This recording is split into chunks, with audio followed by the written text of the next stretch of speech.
الله السميع العليم من الشيطان اللعين الرجيم. بسم الله الرحمن الرحيم. الحمد لله الذي لا يبلغ مدحته القائلون ولا يحصي نعمه العادون ولا يؤدي حقه المجتهدون الذي لا يدركه بعد الحمم ولا يناله غوص الفتن الذي ليس لصفته حد محدود ولا نعت موجود ولا وقت معدود فطر الخلائق بقدرته ونشر الرياح برحمته والصلاة والسلام والتحية والإكرام على النبي الأمي العربي القرشي المكي المدني الهاشمي الذي سمع في السماء أحمد وفي الأرض أبي القاسم محمد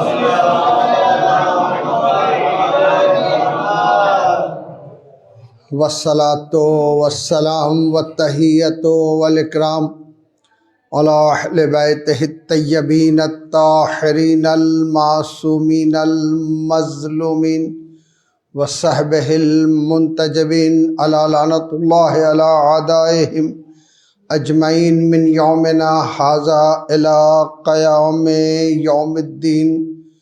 بسم الله الرحمن الرحيم. لا تلبسوا الحق بالباطل وتكتموا الحق وأنتم تعلمون.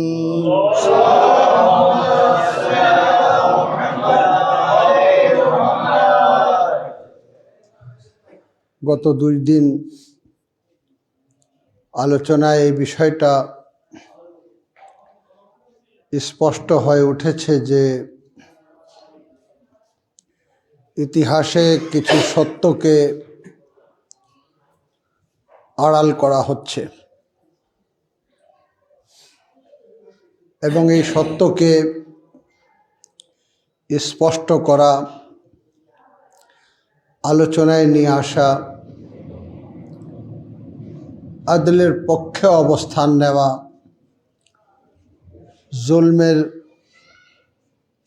বিরুদ্ধে আমাদের ভূমিকা রাখা ঈমানি দায়িত্ব।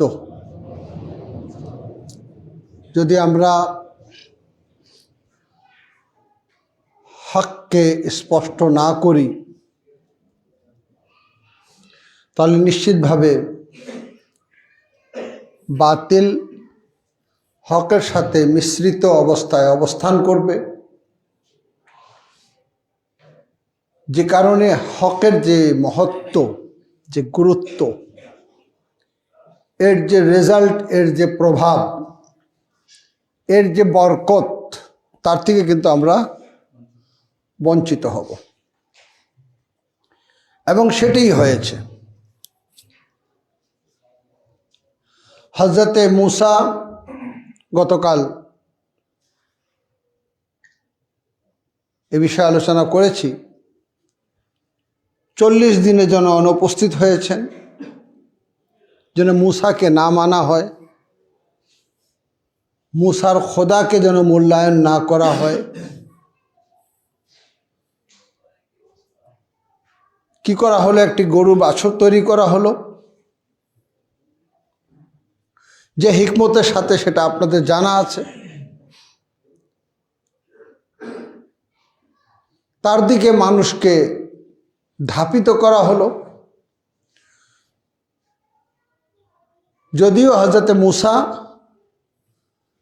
40 দিনের জন্য গিয়েছিলেন, এমন এক অবস্থায় জমিনকে রেখে যাননি বা ওনার কওমকে রেখে যাননি যে কেউ হাদি ছিল না, বরং হযরতে হারুন অবস্থান করছিলেন।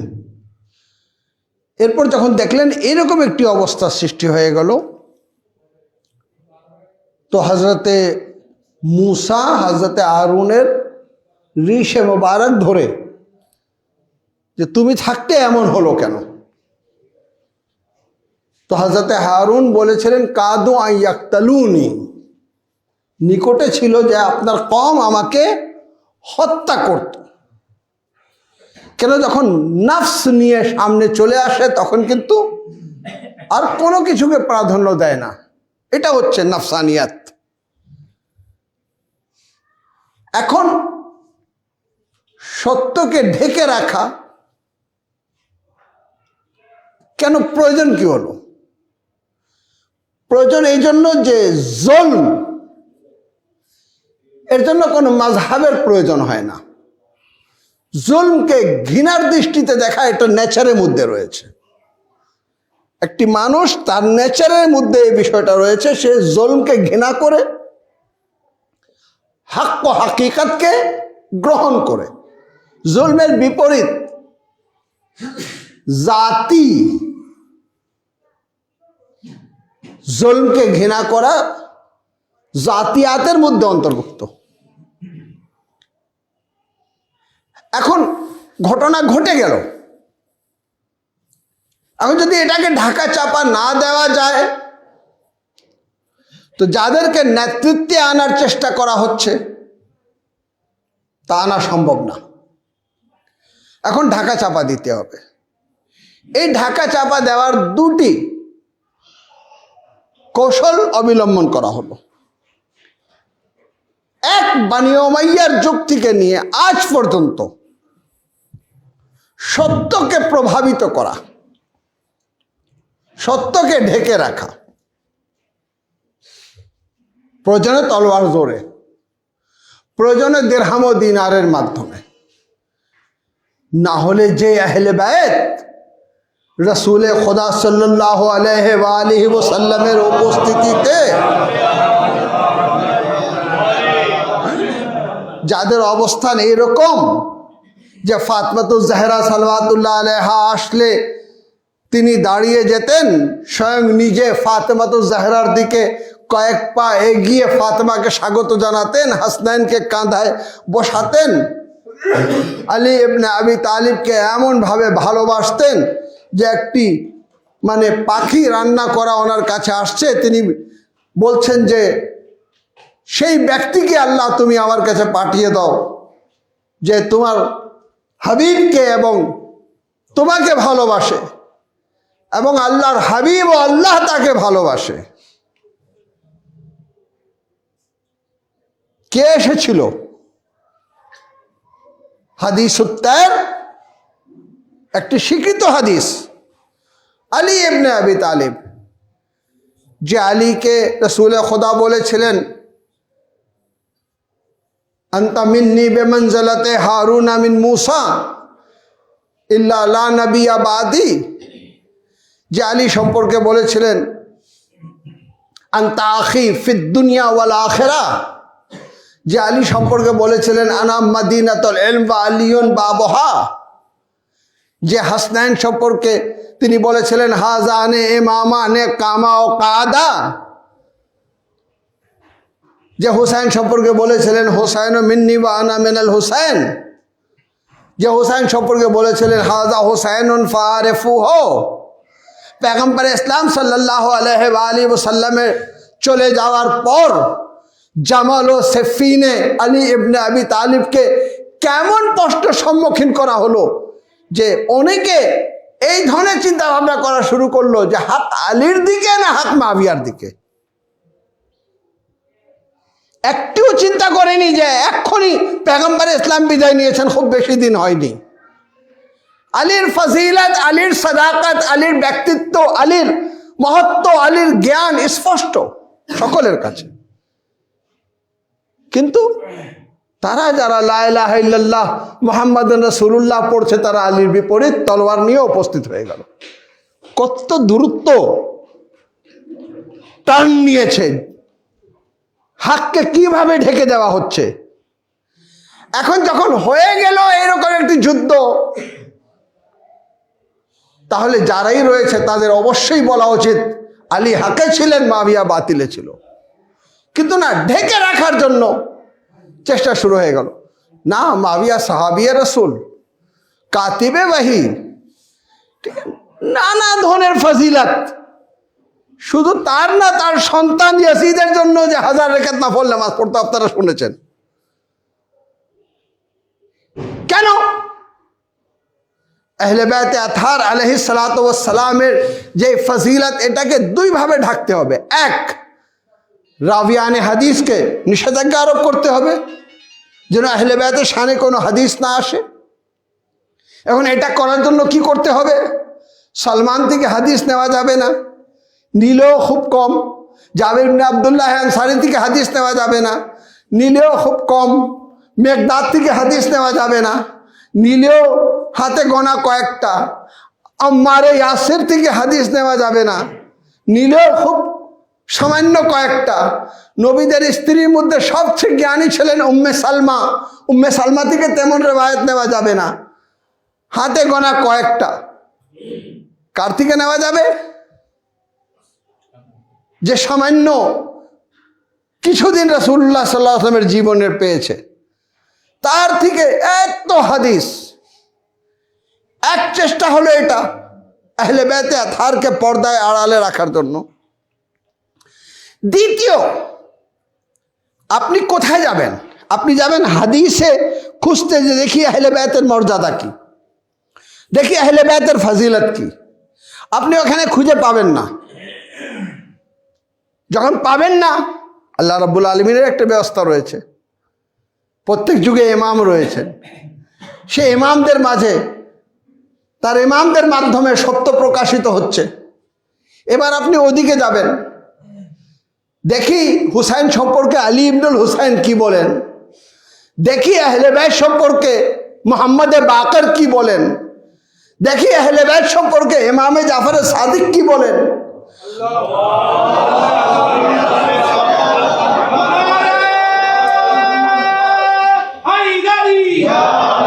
দেখি কি বলেন। তাহলে ওই সময় থেকে শুরু হয়ে গেল, না না না না, ওদিকে যাওয়া যাবে না, ওদিকে যাওয়া যাবে না। তারা তো রাফজি, তারা তো শিয়া, তাদের তো 40 পারা কোরআন, তারা তো নবী মানে না, তারা আলীকে নবী মানে।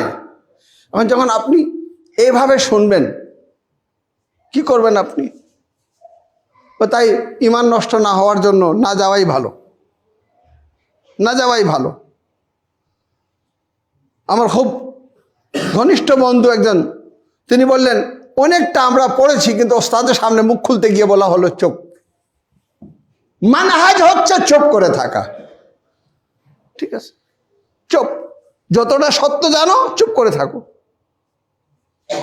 শিয়াদের কাছে যাওয়া যাবে না, কেন? তারা শিরক করেনি কিন্তু মুশরিক, বিদআতের উপরে আমল করেনি কিন্তু বিদআতি। সমস্ত মসজিদে বিদআতুল হাসানা হচ্ছে, তারা বিদআতি হলো না। যারা কোনো বিদআত করেনি তারা বিদআতি হয়ে গেল। সালাওয়াত পড়েন মুহাম্মদ ওয়া আলে মুহাম্মদ।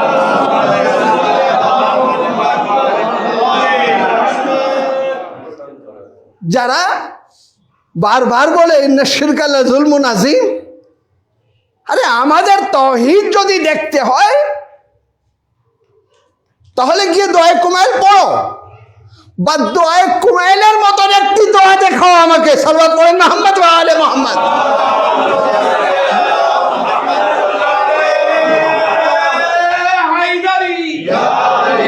দোয়া কুমাইল সম্পূর্ণরূপে তাওহীদ, তাকে বলা হচ্ছে মুশরিক। ভাই কি শিরক করেছি?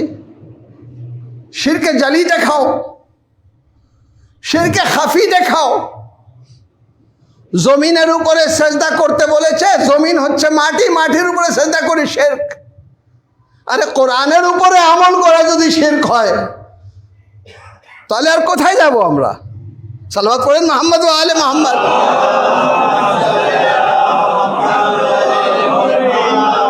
না, শিরক না করে আপনি মুশরিক।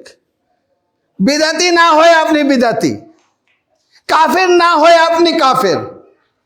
ঠিক আছে, এমন এক অবস্থা করে রাখছে যে যেন এদিকে কেউ না যেতে পারে। এক, বনি উমাইয়ার প্রভাবে আহলে বাইতের হাদিসকে গোপন করা, পর্দার আড়ালে রাখা। অপরদিকে যাদের কাছ থেকে সত্যতা পাওয়ার কথা, তার ছাত্র হতে হবে, তার আকীদা নেওয়া যাবে না। ইমামে আবু হানিফা ছাত্র, ইমামে শাফেঈ ছাত্র হচ্ছেন ইমামে জাফর সাদিকের। কিন্তু আমার তো জানা আছে যে ইমামে আবু হানিফার আকীদাও ছিল ইমামে জাফর সাদিকের আকীদাকে গ্রহণ করেছিলেন। কেন? তিনি বলেছেন লাউলাত সানাতান লিহালাকান নোমান, যদি 2টি বছর সাদিক আলে মুহাম্মাদের না পেতাম তাহলে আমি ধ্বংস হয়ে যেতাম। যাই হোক, অন্যদের ছাত্র ছিল, কিন্তু ছাত্র হওয়ার পরেও আকীদা মুসলমানদের কাছে আলাদা, সে আকীদা না যেটা ইমাম জাফর সাদিকের। তো ইমামে জাফরের সাদিকের কাছ থেকে শিক্ষা নিয়েছে। এখন আমাদের কাছে যদি কেউ আসে, এই হাক্ক হাকিকত জেনে যাবে। এই কারণে আমাদেরকে আইম্মে আতহার বলেছেন যে দেখো, আহলে বাইতের মাজলুমিয়তকে সবসময় তুলে ধরো, এটা তোমার দায়িত্ব। জমানা আয়েগা হক কি তরফ আহিস্তা আহিস্তা, जमाना आएगा हक की तरफ आहिस्ता आहिस्ता, खुलेंगे दिल पे असरारे नजफ आहिस्ता आहिस्ता। सलवात पढ़ें मोहम्मद व आले मोहम्मद। खुलेंगे दिल पे असरारे नजफ आहिस्ता आहिस्ता। তুমি হক বলতে থাকো, হক স্পষ্ট করতে থাকো, এক সময় না এক সময় হক স্পষ্ট হয়ে যাবে। একজন এসে বললেন, হ্যাঁ আপনাদের দৃষ্টিতে ফাতওয়াতুজ জাহরা শহীদ হয়েছেন, আমাদের কোনো ইতিহাসে পাওয়া যায় না। আপনাদের হাদিসে আছে ফাতওয়াতুজ জাহরার উপরে জুলম হয়েছে, আমাদের কোনো হাদিসে পাওয়া যায় না। আচ্ছা, আমি পাল্টা প্রশ্ন করি, কিছুই পাওয়া যায় না, তাহলে আপনার ইতিহাস অনুযায়ী 28 বছরে বিদায় নিলেন, আমাদের ইতিহাস অনুযায়ী 18 বছরে আর বিদায় নিলেন। কিন্তু একটু বিবেকে হাত রেখে বলুন তো দেখি, 28 বছরের কেউ বিদায় নেয় না? ইতিহাসে এতটুকু আছে, ফাতেমা দুঃখ কষ্ট নিয়ে 28 বছর বয়সে বিদায় নিলেন। তো ফাতেমা দুঃখ কষ্ট নিলেন কেন? এখানেই তো একটি প্রশ্ন এসে যায়।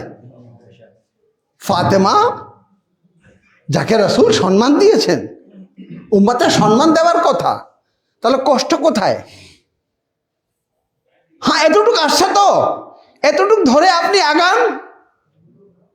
ফাতেমা কষ্ট পেয়েছেন উম্মতের হাত থেকে, এটা আছে? হ্যাঁ আছে। তো এই কষ্টটা কি ছিল? এখন যদি কষ্ট ইতিহাস না বলে, তাহলে ইতিহাসে কোনো খেয়ানত রয়েছে। যদি হাদিসে না আসে, কারো কারসাদি রয়েছে, কেউ এটাকে ছাঁটাই করেছে, কেউ এটাকে বাদ দিয়েছে। হ্যাঁ, আপনাদের ইতিহাসে আছে ফাতওয়াতুজ জাহরা শহীদ হয়েছেন, আমাদের ইতিহাসে নেই। আমরা আপনার সহি হাদিসে রয়েছে ফাতওয়াতুজ জাহরা সাল্লাল্লাহু আলাইহা অসন্তুষ্ট ছিলেন, দুনিয়া থেকে বিদায় নেওয়া পর্যন্ত কথা বলেননি। কেন? কি হয়েছিল? কি হয়েছিল? ঘটনা কি? কি ক্যান্সার রোগে নজরুল্লাহ আক্রান্ত ছিলেন? কি কোনো এমন অসুস্থতা? কেন 28 বছর? আমি বললাম, এখন আপনি রিসার্চ করলে পেয়ে যাবেন অনলাইনে। কিন্তু দুঃখের বিষয়, বাংলাতে আপনি যখন রিসার্চ করতে যাবেন, পাবেন কোথায় থেকে? কেন চ্যাট জিপিটি বলেন বা গুগল বলেন, এরা তো সেই বইগুলা থেকে সংগ্রহ করে করে করে করে তাদের এখানে যাকে বলা হয় হুশে মাসনুই আর্টিকেল, মানে ব্রেন, সে তৈরি করে যেখান থেকে আপনি পেয়ে যান। আপনি যেই সমাজে কারবালা বোঝার জন্য বিশ্বাস সেন্দুর সে বেশি কোনো কিতাব নেই। যেই সমাজে ফাতেমাতুজ জাহরা সালাওয়াতুল্লাহ আলাইহার জীবনী, আমি এর আগেও বলেছি, 30,000 কপি ছাপা হলো। প্রথম 15,000, দ্বিতীয়বার 10,000, দ্বিতীয়বার 5,000।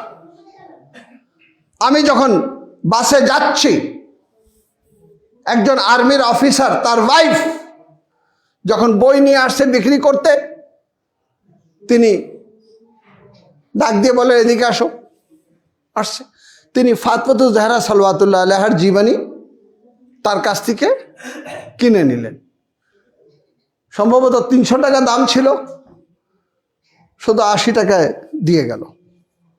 অনেক মোটা বই। নিশ্চিতভাবে ওর প্রিন্টের উপরে খরচ যা পড়েছে সেটা কিন্তু 150 টাকাও বিক্রি করা যায় না। বিক্রি করে চলে গেল। তো ফাতেমাতুজ জাহরার প্রতি আমাদের সমাজে ভালোবাসা রয়েছে। এই সমাজে অনেক আমাদের সুন্নি ভাইরা আছেন যারা সম্মান দিয়ে ফাতেমাকে মা বলেন। জিজ্ঞেস করি কেন মা বলেন? রাসূল যাকে মা বলেছেন, সালাওয়াত পড়েন মুহাম্মদ।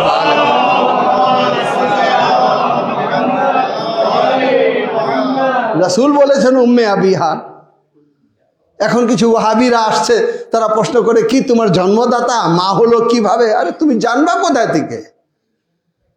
যদি রাসূলকে সম্মান দাও তাহলে রাসূল যাকে সম্মান দিয়েছে তাকে সম্মান দেবা। যখন রাসূলকে সম্মান দিতে শিখোনি তো ফাতেমাকে সম্মান দিয়ে দেবা কোথায় থেকে? সালাওয়াত পড়েন মুহাম্মদ।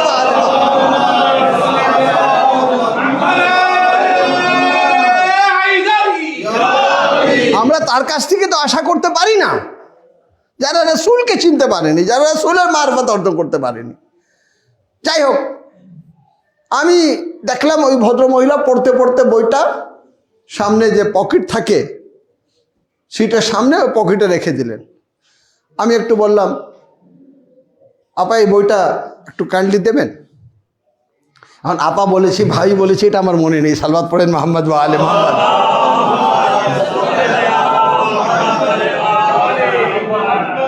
কেন এখন তো মানে আমাদের সমাজও কিন্তু ধরে নেয়, বলে এই বুড়ো বয়সে আপা বলেছেন। সালাওয়াত পড়েন মুহাম্মদ ওয়া আলে মুহাম্মদ। তাহলে মনে মনে চিন্তা করবেন, নিশ্চিত সেও কিন্তু বুড়ি ছিলেন। তো এর জন্য সতর্কতা হিসাবে বলে দিই, ভাই কি বলেছি আমার ওটা মনে নেই। কিন্তু যাই হোক, এটা সত্য যে বইটা আমি চেয়ে নিয়েছি। এখন বই নেওয়ার সাথে সাথে তার ফ্যারেজ দেখতে হয়। ফ্যারেজ দেখেছি, কোনো জায়গায় ফেদাকের ঘটনা আছে কিনা, নেই। ফাতেমার শাহাদাত আছে কিনা, নেই। আচ্ছা, দেখতে দেখতে হঠাৎ করে দেখি যে একটা চ্যাপ্টার আছে ফাতেমার আধ্যাত্মিকতা, ওনার পিঠে মুকুট। আমি কোনোদিন শুনি নেই, কোনো জায়গায় পড়ি নেই। আমি সাথে সাথে গিয়ে ওটা খুললাম। সম্ভবত এটা আমার মানে ল্যাপটপে ছিল, আমার ট্যাবেও সম্ভবত ওই পৃষ্ঠাগুলা ছবি আকারে রয়েছে। কিন্তু যখন আমি এটা পড়লাম তখন ওই বই নিয়ে ওই নেমে গেছে। আর অনেক আফসোস হলো, কেন এই বইটা আমি সংগ্রহ করলাম না। যেই বই 30,000 কপি আমাদের সমাজে চলে গেছে, মানুষ পড়েছে। ফাতেমা জাহরা পিঠে মুকুট পড়তে গিয়ে দেখি যে আলী ইবনে আবি তালিব হিংসা করতেন, নাউজুবিল্লাহ। ফাতেমার মধ্যে এত আধ্যাত্মিকতা ছিল যে আলী অনেক মানে যে আধ্যাত্মিকতা আমার নেই কেন, ফাতেমার আছে। আর ফাতেমার ওই মুকুটের কারণে, যেটা পিঠের উপরে ছিল, ফাতেমা ওটা দেখাবেন না। আলী বললেন আমি দেখবই। একবার ফাতেমা গোসল করতে গেলেন, বলতেও মেম্বার থেকে, মানে কিন্তু কি করা, সমাজের এই দৃশ্য যদি তুলে না ধরি তাহলে কি করে সমাজ বুঝবে যে এই বইগুলির মধ্যে ফাতেমা পাওয়া যাবে না। যদি ফাতেমাকে পেতে চান চলে আসেন আমাদের কাছে, ফাতেমার জীবনী আপনাকে আমি উপহার দেবো। সালাওয়াত পড়েন মুহাম্মদ।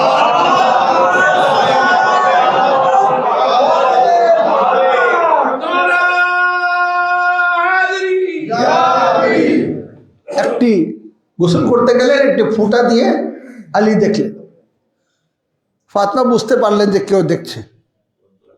ফাতেমা বদদুয়া করলেন যে যে দেখছে আল্লাহ তাকে যেন করুণ মৃত্যু দেয়, তার সন্তানদেরকেও যেন ধ্বংস করে দেয়। ফাতেমা বের হয়ে দেখেন তো অন্য কেউ ছিল না, আলী ছিল। কিন্তু ফাতেমার মুখ থেকে বের হয়ে গেল।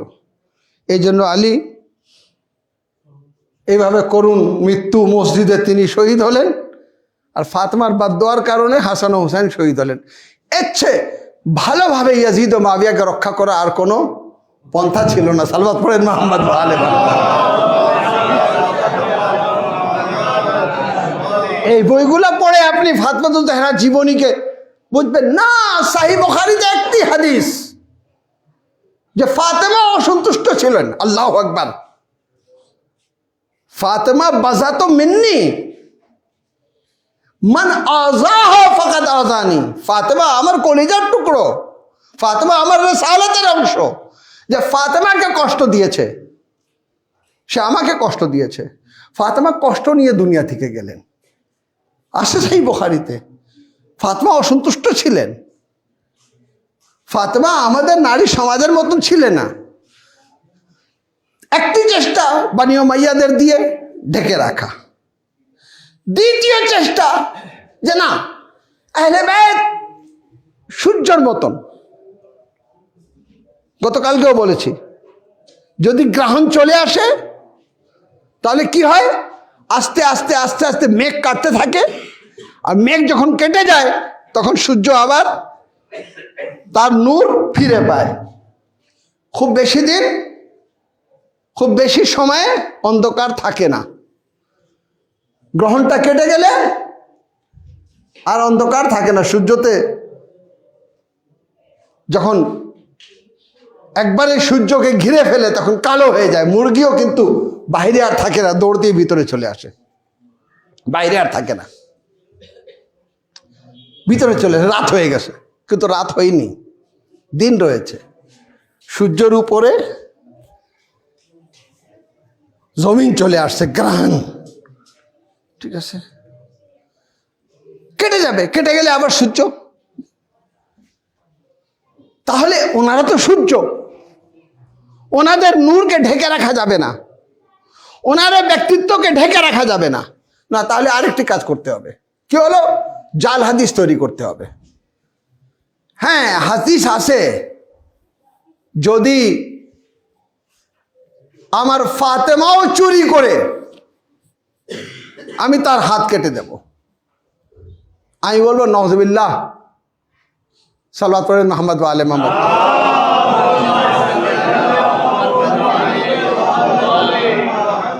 নাউজুবিল্লাহ, হাদিস হাদিস হতেই পারে না। কোন রাসূল? মা ইয়ানতাকু আনিল হাওয়া ইন হুয়া ইল্লা ওয়াহিয়ুন ইউহা।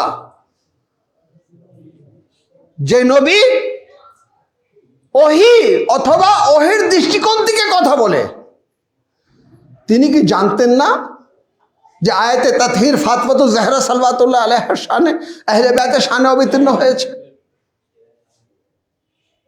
ইন্নামা ইউরিদুল্লাহু লিইয়ুযহিবা আনকুমুর রিজসা আহলাল বাইত ওয়া ইউতাহহিরাকুম তাতহীরা। আল্লাহ রাব্বুল আলামিনের ইচ্ছা হচ্ছে যে কোন রকম অপবিত্রতা যেতেই পারে না, কোন রকম অপবিত্রতা যেতেই পারে না। ফাতেমা এই আয়াতে তাতহীর অন্তর্ভুক্ত। তাহলে রাসূল কিভাবে বলবেন যদি আমার ফাতেমা চুরি করে? এটা তো সেখানে বলা হয় যেখানে সম্ভাবনা থাকে।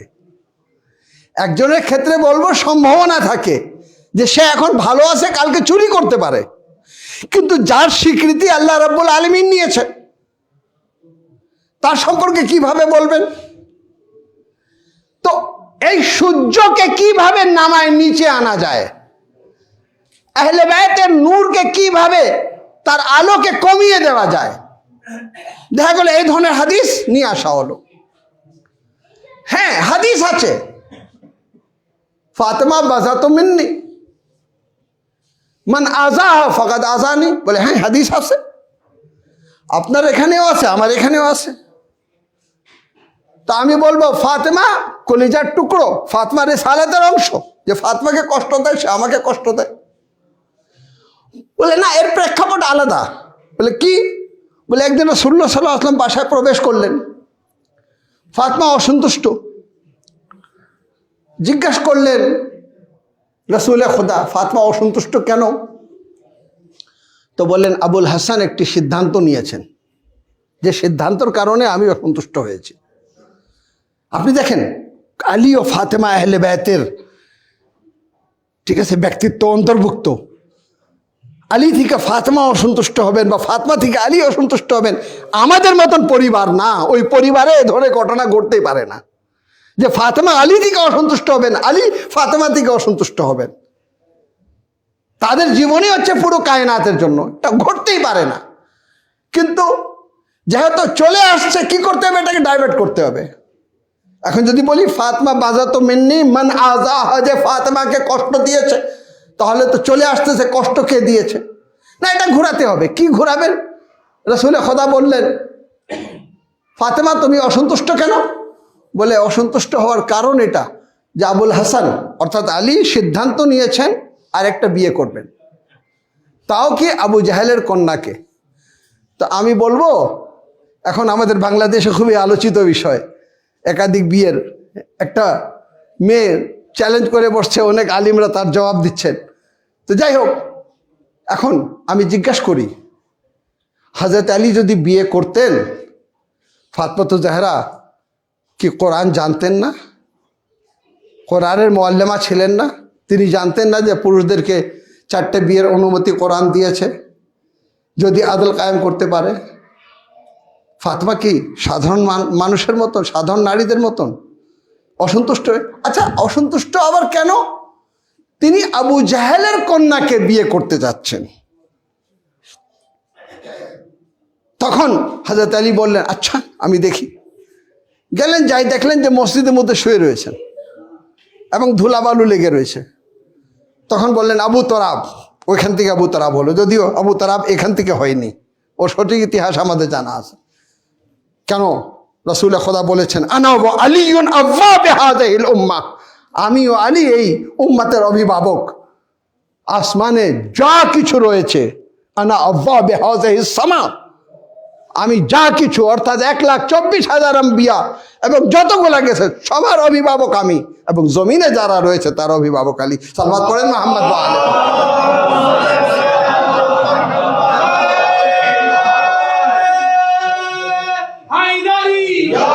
কিন্তু কি করা হলো? এটা ব্যাখ্যা দেওয়া হলো যে তিনি আবু জাহেলের কন্যাকে বিয়ে করতে চাচ্ছেন বলে ফাতেমা কষ্ট পেয়েছেন। আসলেন রাসূল মসজিদে, বললেন, শুনলাম নাকি আবু জাহেলের মেয়েকে বিয়ে করতে যাচ্ছ? ফাতেমা কষ্ট পেয়েছেন। ফাতেমা বাজাতু মিন্নি মান আযাহা ফাকাদ আযানি, ফাতেমা আমার কলিজার টুকরো। যে ফাতেমাকে কষ্ট দেয় সে আমাকে কষ্ট দেয়, যে আমাকে কষ্ট দেবে সে আল্লাহকে কষ্ট দেবে। এই হাদিস নাকি হযরত আলীর বিরুদ্ধে, নওয়াজুবিল্লাহ, বিরুদ্ধেই হয়ে গেল না। তিনি সিদ্ধান্ত নিয়েছেন বিয়ে করান। রাসূল বললেন, ফাতেমাকে তুমি কষ্ট দিচ্ছ। আলী যদি পাল্টা প্রশ্ন করেন যে আবু সুফিয়ানের কন্যাকে আপনি বিয়ে করতে পারেন, সালাওয়াত পড়েন মুহাম্মদ ওয়া আলে মুহাম্মদ।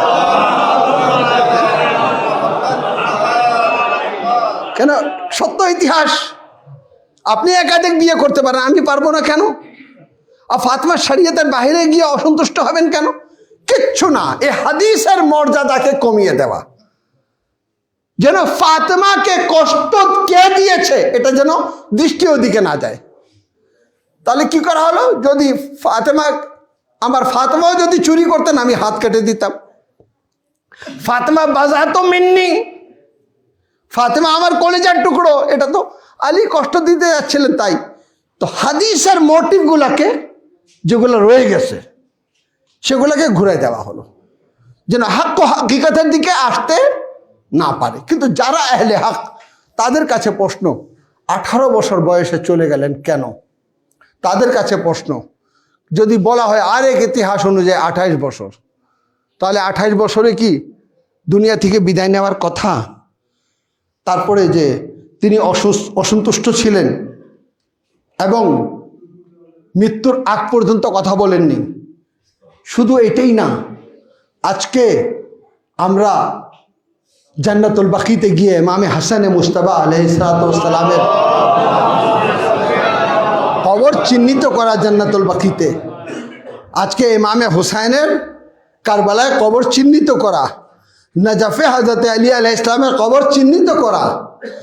আজকে যতগুলো আমাদের ইমাম আছে, সামারায় ইমামে হাসান আসকারি, কাজমাইনে ইমামে মুসিয়া কাজিম, সব রওজাগুলো আমাদের কাছে স্পষ্ট।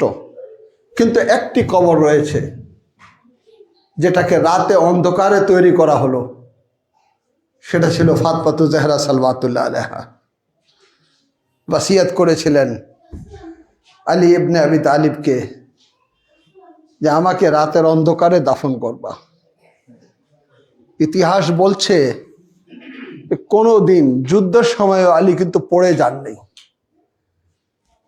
জমিনে পড়ে জমিনের আঘাত খেয়েছেন এরকম কোনো ইতিহাস নেই। কেন? আলী এমন ছিলেন।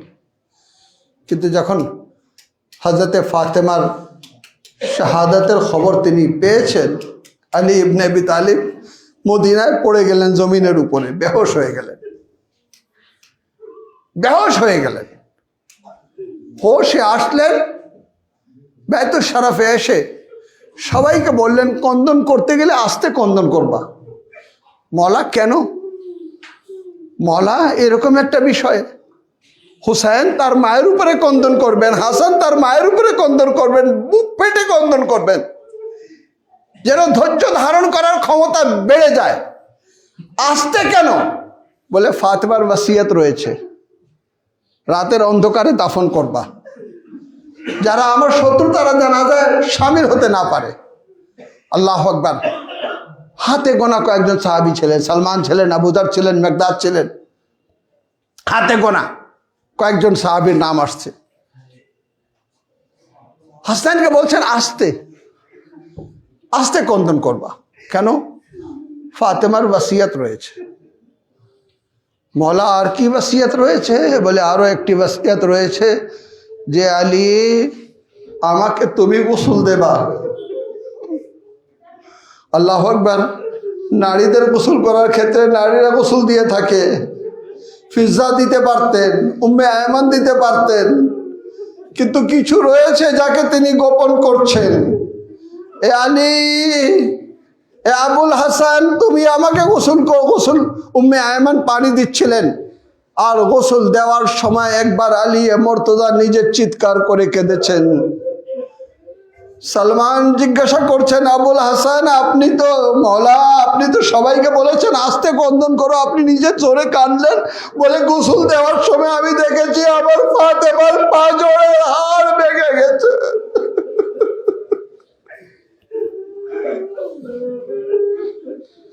পা জোড়ের হাড় ভেঙে গেছে। আজাদারো আলী ইবনে আবি তালিবের জন্য কত কঠিন ছিল, কত কঠিন ছিল যে ফাতেমাকে মনের কথা বলতেন। আজ সেই ফাতেমা বিদায় নিয়েছেন। আল্লাহু আকবার।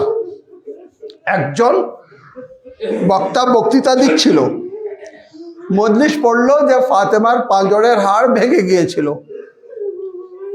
সে বলল যে তারপরে তিনি, কোন রেবায়েতে আছে 25 দিন, কোন রেবায়েতে আছে 12 দিন, যাই হোক যেদিন পড়েছিল সেই দিনই দুনিয়া থেকে বিদায় নিয়ে, এটা নিশ্চিত। মিনিমাম 10 দিন তো তিনি বিছানায় ছিলেন।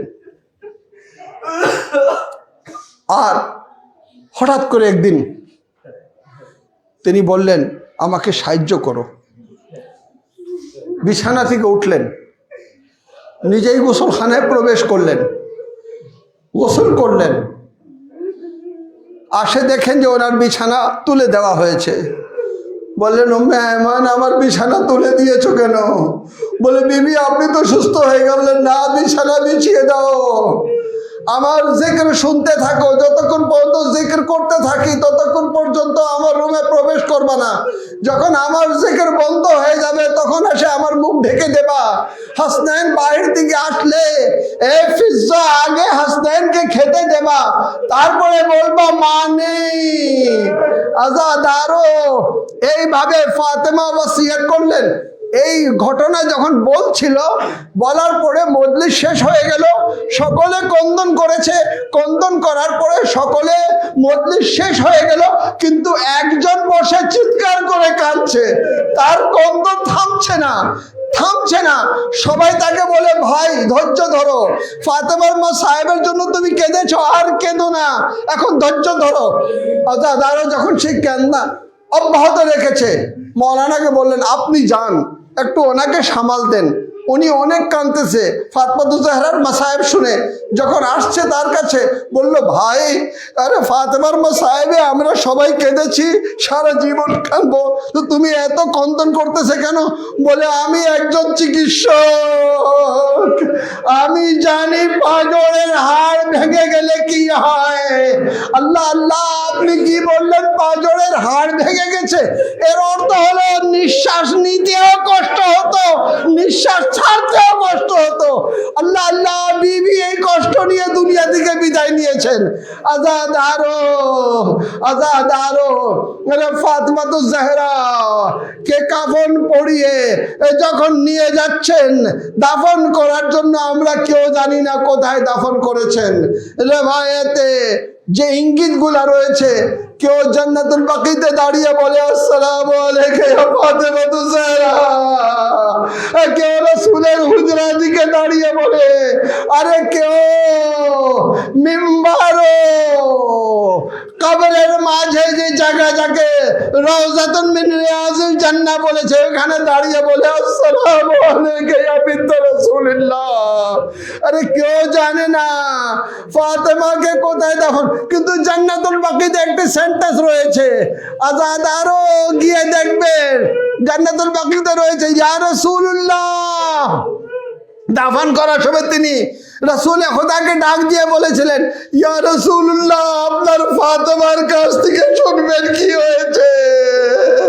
আরে ফাতেমা নিজে বলতেন, সুব্বাত আলাইয়া মাসায়েবুন লাওয়ান্নাহা আলাল আইয়ামে সিরনা লিআলিয়া।